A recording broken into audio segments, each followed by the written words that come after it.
Bem-vindos ao Juris 360 Lab. Que ótimo ter a sua companhia para mais uma análise aprofundada da nossa jurisprudência.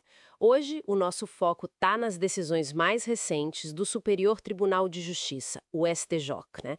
Aquelas que saíram no informativo 803. Exato. Um informativo bem interessante, com pontos importantes. A ideia é pegar os pontos principais desses julgados, sabe, de um jeito claro. Vamos começar com um tema que deu o que falar, o 931, sobre execução penal. E depois a gente passa por outros também relevantes. Perfeito. O tema 931 realmente mereceu destaque. Então vamos lá. O primeiro destaque é essa revisão do tema 931, que foi discutida nos recursos especiais 2090-454 e 2024-901, ambos de São Paulo. É um tema delicado, mexe com execução penal, hipossuficiência. Exatamente. O STJ mudou um entendimento que já estava consolidado. Antes, no tema 931 original, eles entendiam que se a pessoa cumprisse a pena de prisão, a punibilidade estava extinta, mesmo que não pagasse a multa. Certo, a multa ficava meio de lado, né? Isso. Só que aí vieram duas coisas importantes. Uma decisão do STF na ADI 3150 e depois a lei anticrime, a 13.964 de 2019. Ambas reforçaram que a multa tem sim natureza penal. Ah, então não é só uma dívida comum. Não mesmo, é pena. E disseram também que quem tem que cobrar é o Ministério Público. Isso tudo obrigou o STJ a olhar de novo para o tema 931 no outro recurso, o 1785383. Entendi. E qual foi a grande virada? O que ficou decidido agora? Bom, a nova tese diz o seguinte: em regra, não pagar a multa impede sim a extinção da punibilidade. Ou seja, a pessoa cumpriu a prisão, mas se não pagar a multa, a ficha dela não fica limpa. Complicou então para quem não tem dinheiro. É aí que entra o mas. O ponto-chave. Tem uma exceção muito importante. Se o condenado demonstrar que ele é hipossuficiente, que ele realmente não tem a menor condição de pagar essa multa, Certo. aí sim a punibilidade pode ser extinta. Só que não é automático. O juiz de execução ainda pode, de forma fundamentada, dizer que não, que há indícios de que a pessoa pode pagar. Mas a presunção inicial, vamos dizer assim, é de que o egresso do sistema prisional não tem como pagar. Faz sentido, né? Imagina a pessoa saindo da prisão, sem emprego, sem nada. Exatamente. A fundamentação do STJ foi muito nessa linha. Evitar uma sobrepunição de quem já é vulnerável, de quem já sofre com estigma, com a dificuldade de voltar para a sociedade. Manter essa multa pendente para sempre só piora a situação. Impede de tirar documento, de votar. Exato. Afeta direitos políticos, acesso a benefícios sociais e até a contagem para reincidência. Vira uma punição perpétua para a pobreza, né? O STJ tentou achar um equilíbrio. A multa é pena sim, mas a realidade socioeconômica precisa ser considerada. Até citaram um indulto presidencial recente, que perdoou multas de baixo valor ou de hipossuficientes. Uma decisão com um olhar social bem forte, então. Interessante. Agora, vamos dar uma passada mais rápida por outras decisões importantes desse informativo, pode ser? Claro, vamos lá. Temos o EARSP 1.501.756, de Santa Catarina, falando de direito do consumidor, cobrança indevida e devolução em dobro. O que ficou decidido aí? Olha, aí a Corte Especial reafirmou uma tese importante, baseada num outro caso, o EARSP 600.663. Para ter direito à devolução em dobro porque foi cobrado indevidamente, lá no artigo 42 do CDC, Sim. o consumidor não precisa ficar provando que a empresa agiu de má-fé ou com culpa. Basta que a cobrança seja contrária à boa-fé objetiva. Tipo, se foi uma cobrança que claramente não tinha cabimento, sabe? Ah, isso ajuda bastante o consumidor. Mas tinha uma modulação, não tinha? Um limite de tempo? Isso, muito bem lembrado. Tem uma modulação importante. Essa regra, que não exige a prova da má-fé, só vale para cobranças que aconteceram depois de 30 de março de 2021. E só para contratos que não sejam de serviços públicos, tá? Cobranças mais antigas ainda exigem a prova da má-fé. Entendido. Modulação é sempre um ponto de atenção. Agora, pulando para processo civil coletivo, ERESP 137220 do Paraná. Falou de legitimidade na hora de executar uma sentença coletiva. Qual a diferença que o STJ fez? Uma distinção crucial, viu? É o seguinte, Quando uma associação entra com a ação representando seus associados, ou seja, ela precisa de autorização expressa de cada um, como manda a Constituição, lá no artigo 5º, inciso 21, Aham. a sentença só vai valer para quem era associado naquela época da ação e que mora na área de competência do tribunal que julgou. É o que o STF já tinha dito no tema 499. Certo, um alcance limitado. Exato. Agora, é diferente quando a associação age como substituta processual. Por exemplo, numa ação baseada no Código de Defesa do Consumidor, defendendo toda uma categoria, sem precisar de autorização individual. Ah, e o efeito é maior. Bem maior. Nesse caso, a decisão vale para todos daquela categoria que foram lesados, em todo o território nacional ou onde o dano ocorreu, dependendo do caso. É o que o STF também consolidou no tema 1075. A diferença é se a associação fala em nome dos associados ou no lugar de toda uma categoria. Entendi a diferença. Super importante na prática. Mudando de novo, agora para tributário. RESP 1516593 de Pernambuco.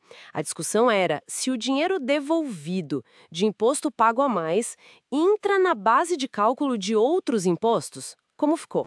Ficou que sim. Se o contribuinte pagou, por exemplo, PIS/COFINS a mais, e lá atrás ele usou esse valor pago a mais para diminuir o lucro dele e com isso pagar menos IRPJ e CSLL, Certo, deduziu como despesa. isso. Quando ele recebe esse PIS/COFINS de volta, a restituição, esse dinheiro tem que entrar na base de cálculo do IRPJ e da CSLL daquele momento. A lógica é simples. O que saiu diminuindo o imposto, quando volta, aumenta o patrimônio e tem que ser tributado. É a recomposição patrimonial. O STJ até validou um ato declaratório da Receita que já dizia isso. Faz sentido, do ponto de vista da Receita, né? Recuperar o que foi deduzido. Para fechar essa rodada, tem um caso de previdenciário militar. A GRG no RESP 125429 do Rio Grande do Sul. Tinha a ver com auxílio invalidez e uma portaria. Exato. Esse foi um juízo de retratação. A segunda turma tinha decidido de um jeito, mas aí veio uma decisão do STF sobre o tema 465, e eles tiveram que reanalisar. E mudaram de ideia. Mudaram. Aplicaram o entendimento do STF e concluíram que uma portaria lá do Ministério da Defesa, a 931 de 2005, que mudou o jeito de calcular o auxílio invalidez dos militares, era legal sim. Entenderam que não violava a lei nem a irredutibilidade de vencimentos. Interessante como uma decisão do Supremo pode fazer o STJ rever seus próprios julgados. Acontece bastante. É o sistema de precedentes funcionando, né? Vemos aí, então, quanta coisa importante o STJ decide, né? Impacta consumidor, empresa, contribuinte, quem está no sistema penal, militar. É fundamental acompanhar. Sem dúvida. A jurisprudência está sempre em movimento. Fica a reflexão, né? Como equilibrar a aplicação técnica da lei com as realidades sociais tão complexas do Brasil. É um desafio constante para o judiciário. Bom, por hoje é isso. Nos veremos no próximo bloco. Bem-vindos de volta. A gente continua aqui nossa análise do informativo 803 do STJ. Vamos para mais um bloco de julgados, então? Vamos sim, com certeza. Agora temos processo civil, previdenciário e penal. Temas bem importantes pela frente. Legal. Vamos começar voltando naquele RESP 2023-892, lá do Amapá, julgado pela segunda turma. O primeiro destaque é sobre o IRDR. Isso, o incidente de resolução de demandas repetitivas. A discussão era tipo assim, cabe recurso especial contra a decisão do tribunal que só fixa a tese, sabe? Sem julgar um caso concreto específico? Ah, a famosa tese abstrata sem a causa piloto junto.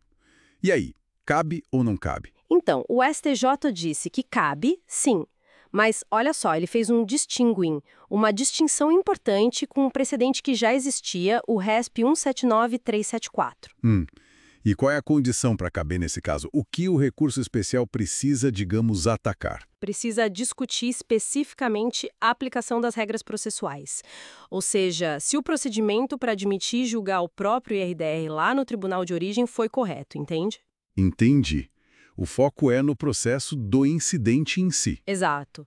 A lógica é que, se tiver alguma falha ali na admissão, essa pode ser a única chance de levar a questão para STJ.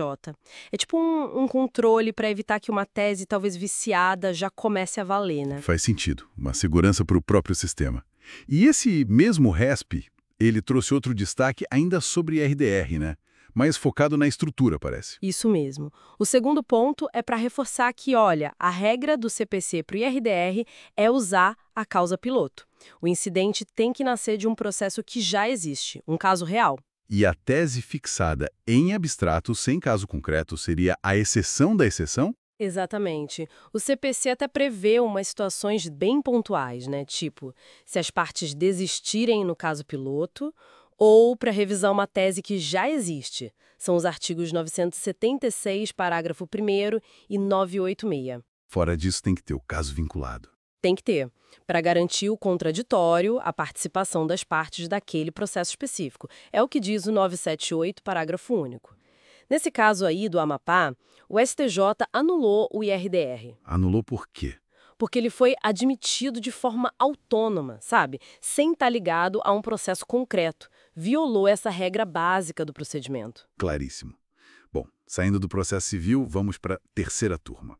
RESP 2.117.094, de São Paulo. Aqui é Direito Civil e Empresarial, né? Condição suspensiva em contrato. Isso. O ponto-chave é a tal da verificação ficta da condição. Sabe aquela regra que já vinha do Código Civil antigo e está no atual também, artigo 129 hoje. Aquela que diz que a condição se considera cumprida se a parte que seria prejudicada por ela impede maliciosamente que ela aconteça. Essa mesma. E a discussão faz justamente o que significa se maliciosamente. Precisa provar que a pessoa agiu com a intenção específica de ferrar a outra parte? Boa pergunta. Então, o STJ esclareceu. Mesmo lá no Código de 16, esse malicioso, o dolo, ele se refere mais à prática intencional do ato que impede a condição. Não precisa necessariamente provar um objetivo final de prejudicar. Então o foco é na intenção do ato em si que acaba impedindo a condição. Perfeito. Se a ação intencional da parte resulta no não cumprimento da condição, nesse caso do RESP, eram metas de um business plan, numa venda de cotas, a condição pode ser considerada como se tivesse sido cumprida, para todos os efeitos legais. Entendi. Faca na causa não só na consequência ou na intenção final de prejudicar. Bem interessante. Agora, mudando de novo, previdenciário. RESP 2.013.177 do Paraná, também terceira turma, Previdência Complementar Fechada. Aqui a briga era para saber se o espólio de uma participante que já tinha falecido teria direito de receber grana de superávit. Grana essa que foi distribuída pela entidade depois da morte dela. Mas referente a um resultado positivo que aconteceu antes dela falecer. Exatamente. Resultados apurados enquanto ela ainda era viva e participante. Nossa, e aí? O espólio leva a essa? Parece meio... Sei lá, o direito previdenciário não acaba com a morte? Pois é, mas o STJ deu uma interpretação bem particular para a natureza desse superávit. Eles entenderam que essa reserva especial, como ela excede o que seria necessário para pagar os benefícios normais, ela meio que perde a característica puramente previdenciária. Como assim? É como se o direito a receber de volta essa parte do excedente fosse se incorporando ao patrimônio de quem ajudou a gerar aquele resultado positivo, sabe, aos poucos. Então a participante falecida já teria um direito patrimonial sobre aquela parte do superávit. Exato.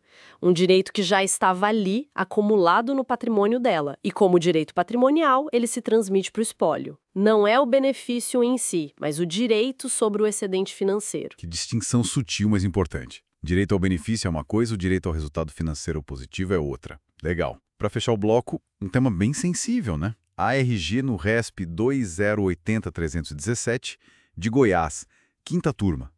Lei Maria da Penha, entre irmãos. Isso. E aqui o STJ bateu o martelo de novo, aplica sim a Lei 11.340 nesse caso.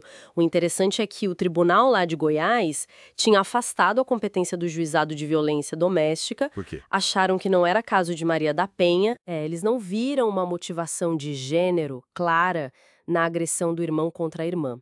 Acharam que era uma briga comum de família. Mas então precisa provar que o irmão bateu nela por ela ser mulher para aplicar a lei. Não. E esse foi o ponto central que o STJ reforçou, inclusive citando mudanças recentes na lei, a Lei 14.550. A questão é que a vulnerabilidade da mulher nesse ambiente doméstico e familiar, ela é presumida. Ah, a lei já parte dessa presunção. Sim, pelo próprio artigo 5º da Lei Maria da Penha. Não precisa ficar demonstrando caso a caso que houve subjugação ou motivação específica de gênero para atrair a lei e a competência da vara especializada. Então, se a violência aconteceu nesse contexto, irmão contra irmã dentro de casa ou na família, já é suficiente. Já é suficiente. A situação de violência doméstica e familiar contra a mulher, por si só, atrai a proteção da lei. Entendido. Bom, fechamos então mais esse bloco do Informativo 803. Vimos ajustes importantes em processo civil com o IRDR, questões contratuais, previdenciárias com essa natureza do superávit, e, por fim, esse reforço crucial na proteção da mulher em ambiente familiar. Com certeza. São decisões que, olha, mexem bastante com a prática, né? E fica essa reflexão sobre como essa presunção de vulnerabilidade na Lei Maria da Penha realmente muda a forma como a gente tem que olhar para a prova nesses casos. Verdade. Ótimo ponto. Pessoal, a gente se vê num próximo bloco para continuar essa análise. Se curtiu até aqui, não esquece de deixar o like e se inscrever no canal, tá? Até lá! Olá! Bem-vindos à nossa análise dos destaques finais do Informativo de Jurisprudência 803 do STJ, aquele de 12 de março de 2024. Isso. Hoje a gente vai examinar os últimos julgados importantes desse informativo e também dar uma olhada em 4 novas propostas de afetação para recurso repetitivo. Tem coisa importante vindo aí. Exatamente. Temos decisões bem cruciais, sabe? Uma sobre estupro de vulnerável, outra sobre cadeia de custódia em processo penal. Pontos bem sensíveis. Uhum. E além disso, né, o STJ está querendo uniformizar outras questões. Empenhorabilidade, remissão de pena, tributação de juros. E contagem de tempo para aposentadoria também, né? Isso. E contagem de tempo para fins previdenciários. Bastante coisa. Perfeito. Então, nossa missão aqui é destrinchar o essencial disso tudo, né? Focar no que realmente impacta a prática jurídica e, bom, a sociedade em geral. Vamos lá. Então, começando por aquele caso mais delicado, que corre em segredo de justiça. Sexta turma. Estupro de vulnerável. A discussão principal era se o réu e a vítima terem constituído família depois poderia afastar a punição. Certo. E a posição do STJ foi muito clara, viu? A constituição de família por si só não afasta a punibilidade de jeito nenhum. Ah, não afasta? Não. Reforçaram a súmula 593, aquela que diz que a presunção de violência é absoluta para menores de 14 anos. Absoluta? Quer dizer, consentimento, experiência anterior, namoro... Nada disso conta? Nada, irrelevante. No caso específico, a vítima tinha 13 anos e o réu 20. E olha, a gravidez que resultou disso, longe de ajudar o réu, pode até aumentar a pena, né? Pelo artigo 234-A, inciso 3º do Código Penal. Nossa. E o tribunal ainda fez questão de registrar que a relação nem durou muito tempo e que o réu não registrou a criança. Entendi. Fica bem claro o recado, né? Proteção máxima ao vulnerável, independente do que aconteceu depois. Exatamente. Bom, vamos mudar de assunto agora. O RESP 2.024.992 de São Paulo, também da sexta turma. Esse envolvia tráfico de drogas, invasão de domicílio e um ponto técnico que está sempre em debate, a cadeia de custódia. Isso, esse caso é um ótimo exemplo de como a questão processual pode ser decisiva. Primeiro, a prova que acharam na casa foi considerada ilícita. Por quê? Faltou consentimento para a polícia entrar. Isso, não comprovaram consentimento válido. Só que antes disso, tinha droga que foi apreendida numa busca pessoal. E essa busca foi considerada lícita. Ok, então tinha uma prova lícita e uma ilícita. Onde surgiu o problema? O problema veio com o laudo pericial definitivo. Uma parte do material que eles analisaram deu resultado inconsistente. Não confirmou que era droga. E aí? E aí vem o ponto crucial. O laudo não identificou as amostras com lacres individualizados.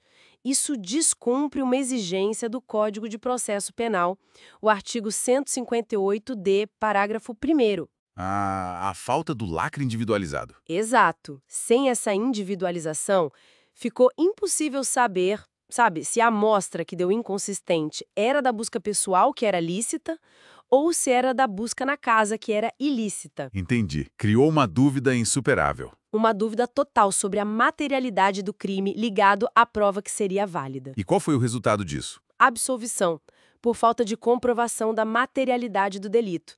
Aplicaram o artigo 386, inciso 2º do CPP. É um lembrete forte da importância de seguir à risca os procedimentos, né? Especialmente na cadeia de custódia. Com certeza. Um detalhe técnico que mudou todo o resultado do processo. E essa preocupação com o procedimento, com uniformidade, parece que está por trás das novas afetações a repetitivos também, né? Sem dúvida. O STJ está buscando clareza, padronização. Temos 4 novas propostas de afetação, as PROAFs, que são bem relevantes. Vamos ver quais são. A primeira é o tema 1235, Direito Processual Civil. A discussão é se a empenhorabilidade de valores até 40 salários mínimos, tipo em conta poupança ou conta corrente, é matéria de ordem pública. O que isso quer dizer na prática? Quer dizer se o juiz pode reconhecer essa empenhorabilidade de ofício, sabe? Mesmo que o devedor não peça. Para proteger o mínimo para a pessoa viver.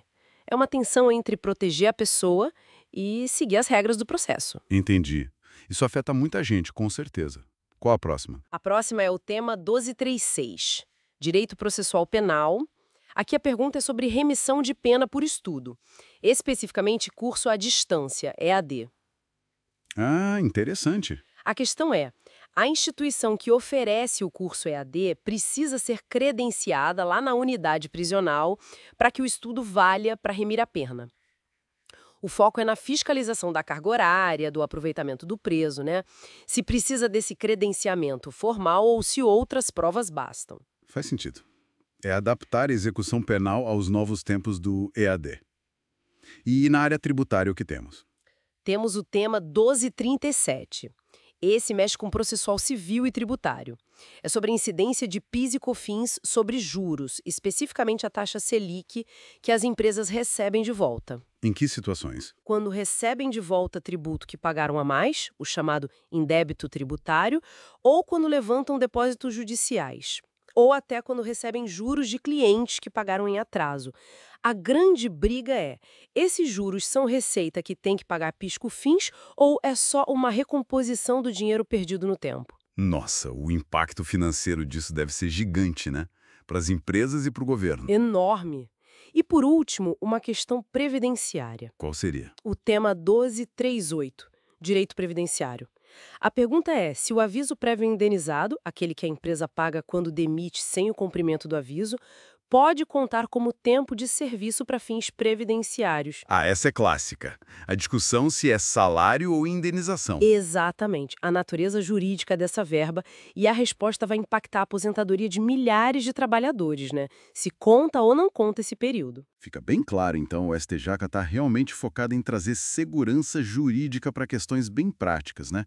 Coisas do dia a dia com grande repercussão social e econômica. Exato. A gente viu decisões importantes reforçando direitos, como no caso dos vulneráveis, e outras mostrando a importância crítica dos procedimentos, como no cadeia de custódia. E essas novas afetações mostram esse esforço contínuo de uniformizar entendimentos em áreas-chave. E fica uma reflexão, né? Essa valorização crescente do formalismo, como a gente viu na cadeia de custódia, isso nos leva a pensar como é que a gente equilibra essa garantia de direitos, essa formalidade legal necessária, com a busca por uma justiça mais efetiva. Principalmente pensando nas dificuldades reais na estrutura que a gente tem no sistema de justiça. É uma reflexão fundamental, sem dúvida. Um desafio constante no direito processual hoje em dia. Como garantir o rigor sem tornar a aplicação da lei inviável, né? Exato. Um ótimo ponto para a gente continuar pensando. Olha, agradecemos muito a companhia de todos nesta análise. Foi um prazer. E para mais conteúdos assim, não deixem de se inscrever e curtir o canal Juris 360 Lab. Até a próxima! Até a próxima.